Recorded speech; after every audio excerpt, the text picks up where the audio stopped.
Hey everybody, how's it going? Good to see everybody checking in. Iceland, sweet. Tampa, Maryland, Vancouver, Colorado. Hey Tristan, Chicago, amazing. Did I see Iceland or did I just hallucinate that? Yeah. Um, Sydney, sweet. Toronto, all right. Well, welcome to Do Nothing project. I hope your expectations are extremely low because we're not going to do very much. Mostly we're going to sit with our eyes closed. Um, this is our little ongoing experiment in virtual community, what they would call in Buddhism Sangha, your kind of community of practitioners. And I personally found this extremely edifying. Just keeps me doing my practice, and I just love sitting with other people. And I found that miraculously, because I didn't expect this, that sitting with people, even remotely, feels like company, feels like community. It's different than sitting on my own, and more like sitting in a group of people in an actual room. So I don't know how that works, but I'm glad you guys are here. Today we're going to so the do nothing thing is obviously an emphasis on doing very little. We try to keep the tech low, not a lot of bells and whistles here. And of course, it's probably the single most boring live cast on YouTube in YouTube history, because it's just some dude sitting with his eyes closed for 25 minutes, but occasionally coming in with a little bit of a few prompts around the meditation. And I think that's all deliberate. There's a tendency, the mind has a tendency to make everything very complicated. I don't know if you guys have had this experience, but there's a kind of very familiar experience for me when I sit down to meditate, and I'm always sort of amazed by, and I get it even deeper when I'm on a longer retreat. And that's, I realize, when things start to settle, when a mind starts to settle, there are just fewer problems. That the mind is a great solver of problems, but it's also a great finder and perseverator and ruminator on problems, and sometimes creating lots of problems. So I am always amazed by, as things start to cool out, then just my life feels much more manageable. All the problems that seemed really big seem less so.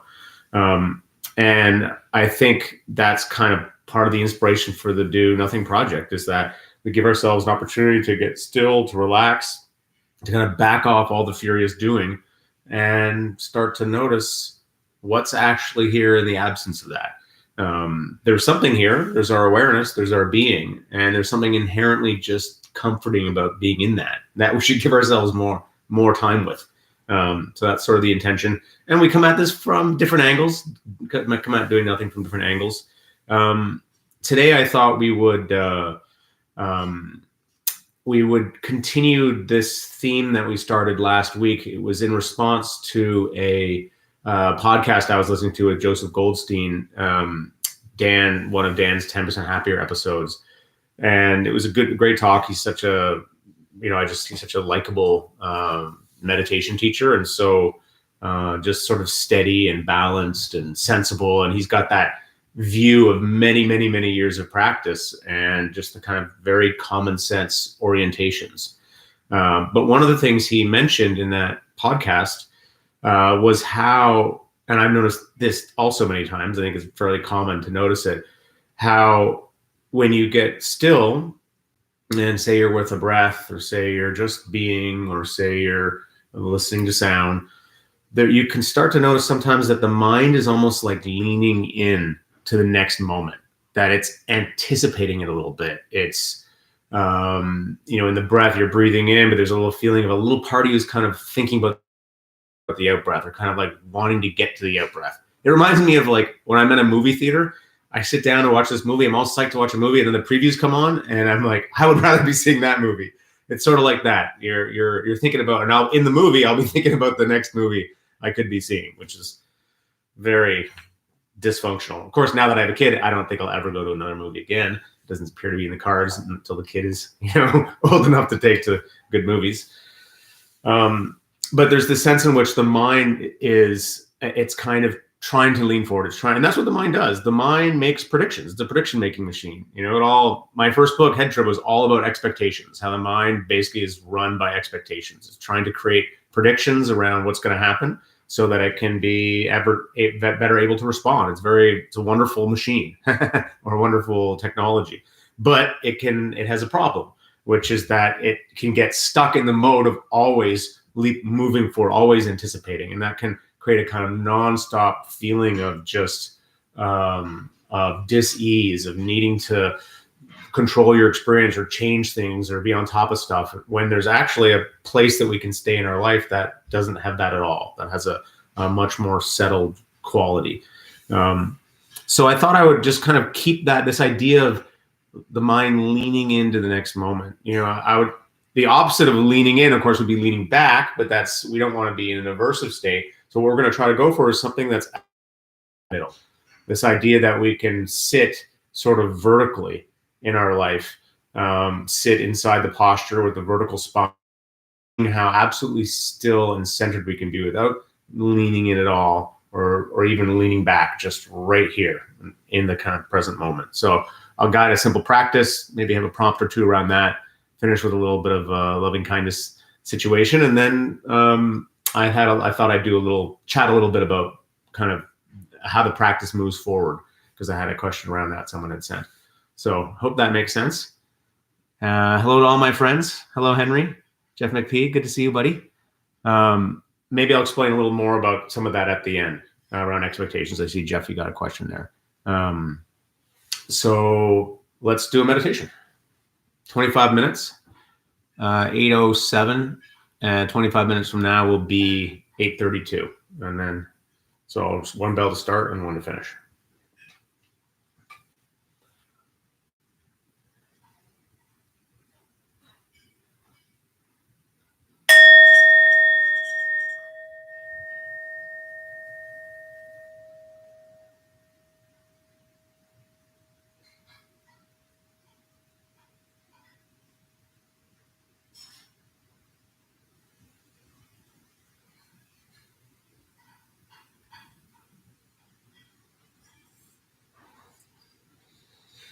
Great. And so as always, you can always do your own practice if you got a comfortable kind of go-to sit that you like to do. You're always welcome to kind of go into that. If you want to follow along, you can. For me, I like to just start with a few deep breaths.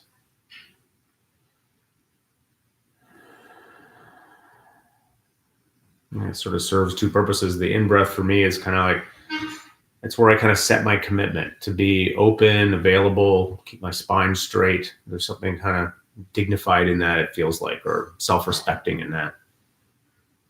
And that's the upward motion. And then the downward motion is like, okay, kind of the relaxation. So breathing out, nice long exhale. As I do it, I kind of imagine I'm softening the forehead or softening the shoulders. I got a lot of tension in my shoulders tonight. Breathing out all the residual kind of stress from the day, whatever part of that can be let go of. And there's a sort of softening here.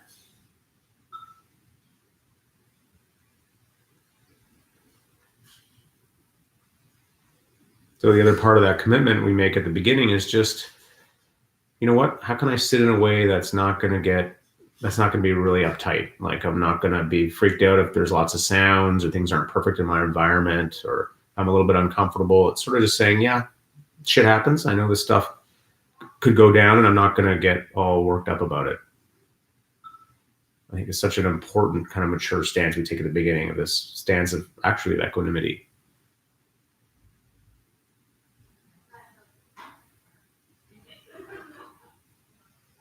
And there are a lot of traditions where it would just be, that would be the practice, just sort of sitting in this open, available way, enjoying your own company, just being aware, not feeding thoughts, just being with your sort of presence in this moment. And that would be a technique that you just could do. I often do that. There's the option of choosing an anchor or something to kind of focus on, just to give a little bit more structure, which can be helpful. And you probably know the familiar one, the breath, the feeling of the breath at the nostril or the throat or the belly, any part of that or all of it. But of course, anything can be a meditation object. You can have your eyes open, looking at the floor. You can have a candle flame. You could be working with sounds, especially sort of drone sounds or consistent sounds, fans or fridges or heaters. You can work with other body sensations too. The air on your skin is a nice one. Maybe your seat on the cushion or your feet on the ground. So choose something. Let's say you want to try to commit to one thing for a good amount of time. Sink into something for 5 or 10 minutes or even the whole 30 minutes. Not needing to jump around looking for trying to upgrade your object or something better. That's part of just staying here in the vertical moment, is deciding you're just going to be with your breath or sound, and then the particular prompt in this practice is just, can you absolutely be with it without trying to lean into the next thing that's happening?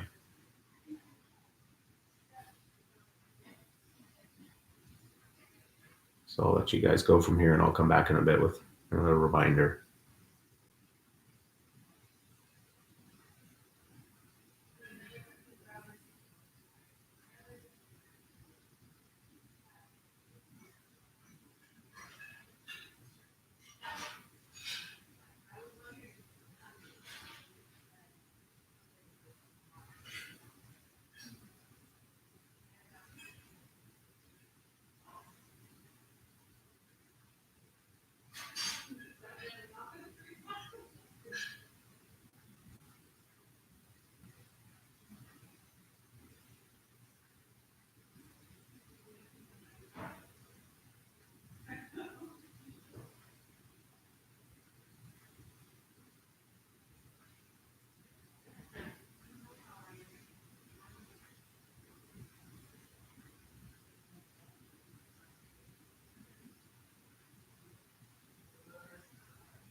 Good. So we're just sitting, and maybe your practice is really just about this kind of backing off everything and just being, not even working in a particular way with an object, which is fine.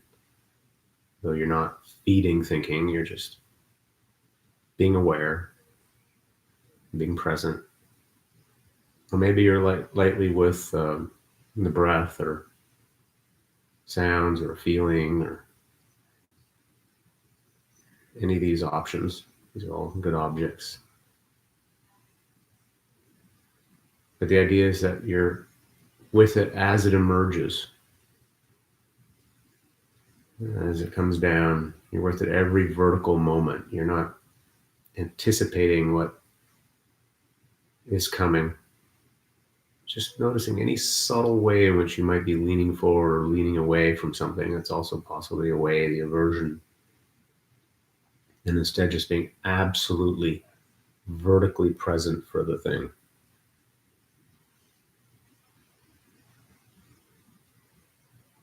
Which is basically a stance of total respect for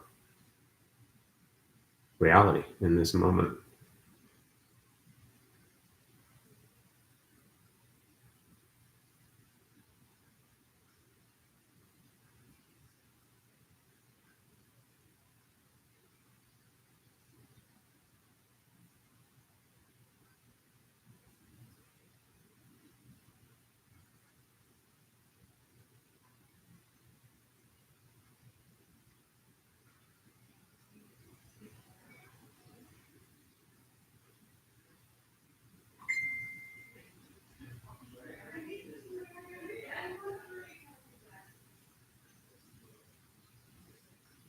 It includes also this openness to any surrounding sounds, ambient sounds that may be there, feelings in the body, thoughts, everything. It's like, okay, you're not going to fight with anything. You're going to let it be there and then come back to your object or to your basic stance of availability.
Good. So just notice if you're drifting off a little bit, lost in a little bit of thinking or a daydream.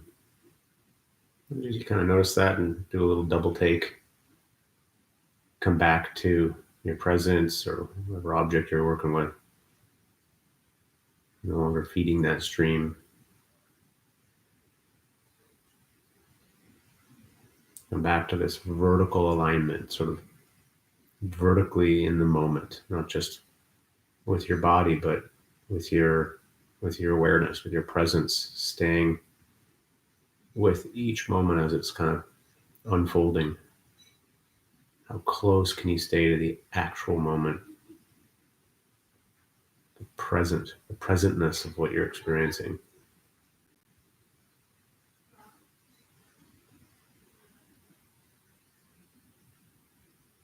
And the curiosity here can be a real feeder in practice. It can be really, can kind of deepen the practice. It can put energy into it a little bit. Curious about how absolutely present you can be without creating any tension.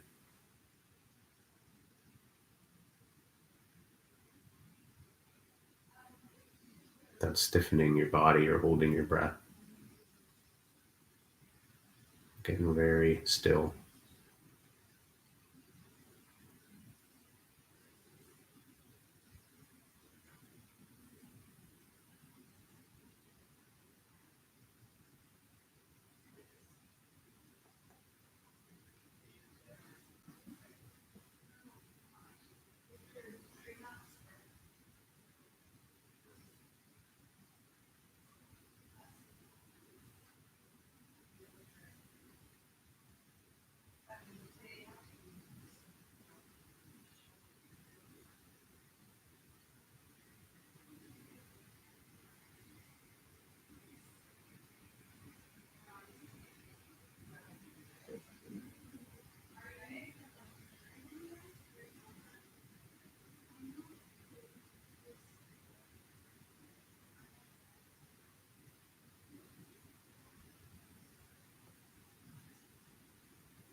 Okay, good. So just a few minutes left.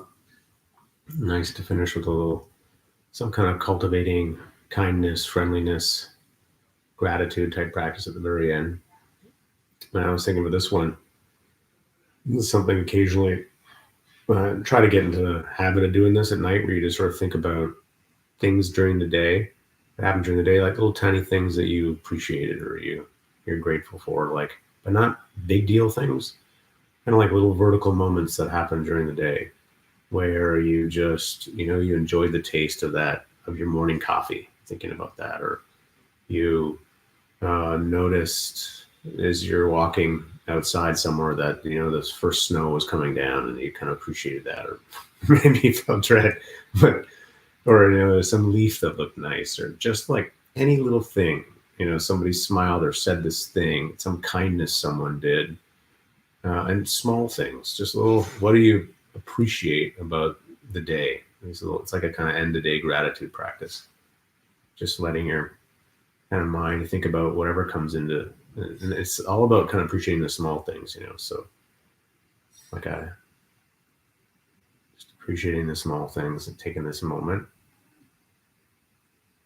and just sort of, as you breathe in, maybe saying thanks, smiling, kind of connecting to that thing. I mean, the more you notice the small things, the more small things you notice there are to notice, in terms of the small little positive pulses of goodness that come in your day. You kind of override these looking for stressed out thing. I'm just thinking about the small good things.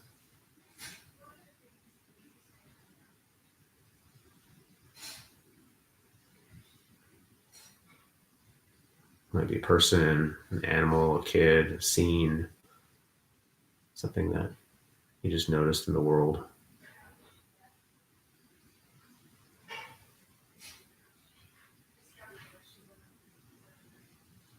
Good practice to do at the end of the day.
All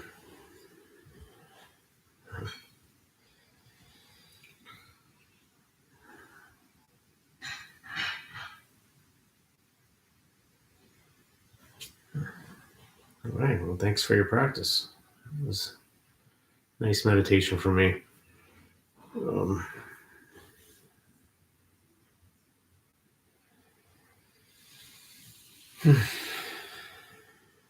Sometimes I don't feel much like talking after meditating. I don't know if that's the same with you guys, but it's good.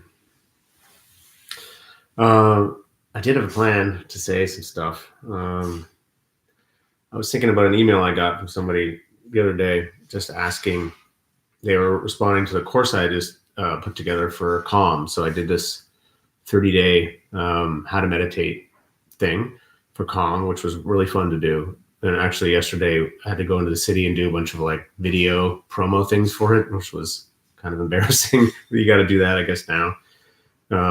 But anyway, this person asked a really interesting question, which was, okay, I'm coming to the end of your 30-part series. What now? And it just made me think about kind of like, what does it look like to keep a meditation practice going? Because I think there's a tendency to imagine it must be really complicated. And certainly I thought that at the beginning, the mind's constantly coming up with problems and challenges. And, there's always this idea that I'm doing it wrong. I got to do it the right way. And of course, we have all these different kinds of experiences, and we think that's telling us if we're doing it right or doing it wrong. But I've found that over the long run, like most of people's worries about doing it wrong, they're not really doing it wrong. It's very simple. What meditation looks like is you sit down. This is after you've done a course and learned how to do it. You try to find a regular. I mean, the biggest challenge for me and for a lot of people is just getting the structure of getting there in the first place. Once you can get there, you block your time out. You get a little timer for 20 minutes or 10 minutes or 30 minutes. And close your eyes. And I mean, the question for me is always: am I concentrated? Am I clear? And am I equanimous? Are those things present? If they're present, you're meditating. Period. That's it. So you sit, maybe you're with the breath, maybe you're just sitting. Are you settled? You can have lots of thoughts and swirly things going on, but have you decided to pay it? Your first real strength, the first power you cultivate in a sense, is the ability to choose how you want to pay attention. So you choose, you want to pay attention to your breath or sounds, and you make that commitment, or just being. You make that choice. Your mind wanders, you bring it back. You set your sort of commitment. You notice if you're uptight in the body, you're leaning forward into it, tense, back off. That's the equanimity. So you can just sort of be open and available, not too uptight. Stay with the thing and stay aware. You notice that you check out, kind of come back. That's it. It's like concentrated, clear, equanimous. So you can do that every day. And, rain falls, snow falls, leaves fall, and still you sit. And sometimes it's easy, and sometimes it's really hard, and still you sit, and you just do it day in, day out. And that's the practice. And it's a freaking mystery how it works. And you can get all super quantifiable about it, how you're building up these skills. And it's like, all from that perspective, and that's legitimate. But from another perspective, the longer I meditate, the more I feel like all the things I did to try to change things here and there, it was all going to happen anyway. I know that's a bit fatalistic, but most of it will just unspool from there. There's a real mystery to practice. Like, you sit, and somehow just doing that day after day makes you more and more available to your life. And it's really beautiful. And that doesn't mean there aren't times when you may need to ask a question: am I doing this right? Or there's an intervention that may need to happen, or that can be helpful. That does happen. Mostly they happen around, if you have a lot of emotional stuff coming up, it's like you may want to shift technique a bit, or you may want to get some supplementary help. And there can be specific things that happen related to more deep end meditation practices. And there are specific sort of interventions then. Although I also know for myself, having gone through lots of those things, they also just kind of play themselves out. And I've gone to different places where I get help, but I don't really think anyone's been able to help me. It just sort of worked itself out. So I don't know if this is landing, but I just wanted to kind of try to normalize what a normal meditation practice looks like, and kind of encourage you, if you're having lots of worries, but if you're doing it right, you probably are doing it right. And I mean, I had this conversation actually yesterday with Shinzen, my teacher. He was in town, my old teacher. Still, he's kind of a mentor to me. And we were talking about this. He was saying, it's the 70%, 80% of the things that people come to him are things that they're worried they're doing something wrong, and they're not doing it wrong. It's just the practice. So thought I'd put that out there. What do we see here? Okay, question about thoughts. What if you're aware of thoughts in the present? Is that being present even if you're thinking? Oh, yeah, big time. So, of course, I mean, whatever's being present is just being present with whatever's there. If thinking's there, then you're present with thinking. There's a difference between, this is the subtlety of practice. There's a difference between just kind of being inside the thinking. You're just doing the thinking, you're kind of unconscious about it, versus suddenly you notice that's happening and you kind of back off and you're aware, and there still may be some thinking, some inner talk, or some images that are there, but now you're not as much inside it, and it just sort of spools out. So you're just being present with noticing that. You can actually use that as a meditation object. It's a little trickier, but I spent years just watching my thoughts as a meditation object. But most people just, it's nicer and more settling to work with the kind of body sensations. So hope that answers that question. And then Kent says, tonight was the first time I ever worked with sound. It was great. Do you have any tips or advice for working with sound? I like what you said about things that drone. Yeah. So sound is a great thing to work with. I love working with nature sounds. Like it's one of my favorite things, just sitting outside and just doing it like a little 10-minute practice or 15, 20 minutes, just chilling and listening to the birds or the wind or the water. Um, there's lots of ways to work with sound, tons. So you can do this thing where you're just completely open and you're not going out to sound. You're kind of like being more passive and it's coming to you and it's just passing through. And you've got this big open awareness, sort of aware of sounds passing through. You can go more out into sounds, like you can go into especially things like drone sounds or things that are very regular, consistent. You can go into them, kind of merge with them. So you're more directing at that. You have a more kind of concentration practice on it and zooming in. And that can be really cool. I've had a lot of, God knows I've lost hours hanging out in like heater vents on retreats, just listening to the sound of the heater. And it's just like, oh my God, it just opens up all the sounds and frequencies and things. So that's one way. You can do really trippy things like go to the edge of your sound space. So you go way out and you kind of try to notice like, what are the very most distant things you can be aware of, the most distant sounds. And sort of you're, in a sense, you could say that you're kind of circumnavigating the outer limit of sound. And there's 6 directions in sound space. So above you, below you, in front of you, behind you, both sides, you kind of do this big open thing. And then you try to go outside of that. You go, okay, can I hear past that? So can I hear past what I can't even actually hear? It sounds crazy, but you can have these very interesting experiences really getting these big spacious expansions and things. You can trip out that way. So there's lots that you can do. Mostly what I do is I just work with if I'm working with sound, I just like do more of that passive open. I just let sounds come through me and I just really notice that happening. So hopefully that's helpful. Yeah. What about annoying sounds? Allison says, like my neighbors being too loud. I don't know if you heard my neighbors. They're having a dinner party back there with my landlords. I hope that wasn't too loud for people. Yeah. So you can work with those sounds. Absolutely. They're just sounds like any other sounds. It's reality doing its thing. You just notice if you have any aversion and just sort of let them happen. It's a good thing to work with annoying things sometimes. It's the same thing with working with uncomfortable body sensations. What you would notice there is your own reactivity, where you're like braced. You just sort of go, okay, can I just relax? Because, it's just life happening. So my sound object was overtaken by an air conditioner clicking on in that moment. Is that my new sound object? Oh, yeah. So with sounds, you can make a choice where you want to just, with sounds, if there's a consistent thing happening, then you can stay with that, just like the breath is consistent. But often with sounds, you're in a soundscape where things are coming and going. So you kind of just work with whatever the next thing is. And I find it easier to be more passive in that state, because if I'm out there looking, there's a kind of expectation feeling that can happen for me. So I try to sort of sit back and just notice the next thing that's happening. So hopefully that answers your thing.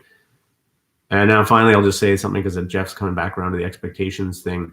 So I just said at the beginning, this is kind of technical. I don't really want to get into it too much, but because it's more of a neuroscience thing.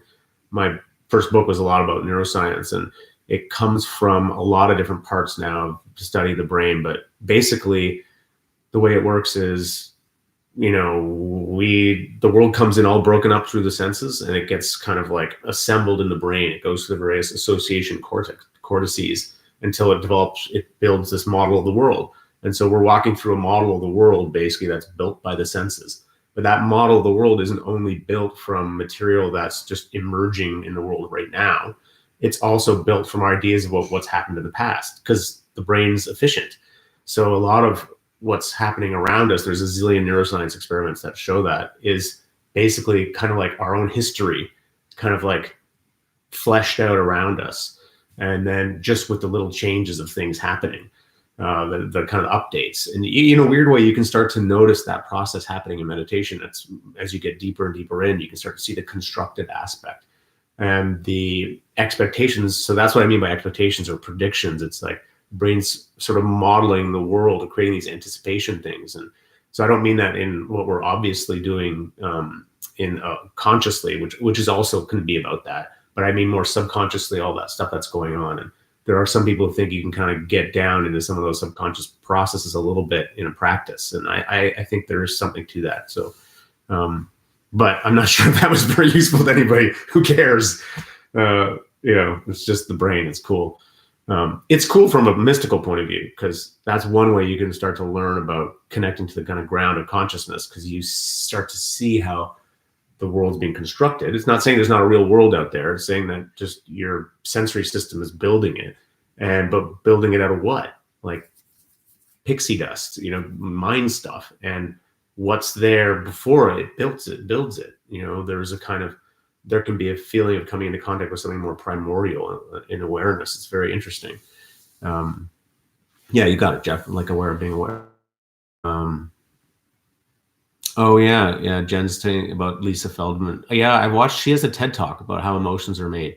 Yeah, it's really interesting. It kind of changes your ideas of emotions. Her whole thing is that emotions are, they're kind of the same thing. They're like predictions about what's going to happen, and that we might have a sensation of anxiousness, or what we would call anxiousness, but that's our kind of label for it.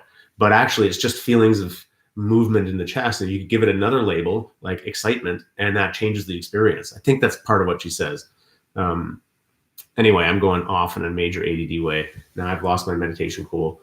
Guys, good to hang out. I'm going to cut it off here. I'll see you next week.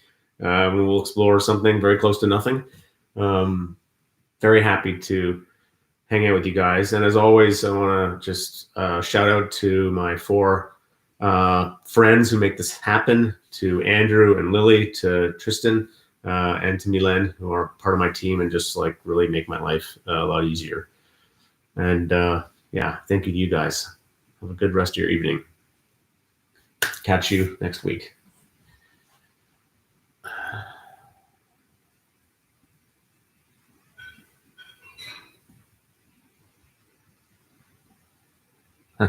Seeing everybody say goodnight. Good night. That's cool. I should just wait to just watch the good nights. Awesome, Tristan. Okay, bye, guys.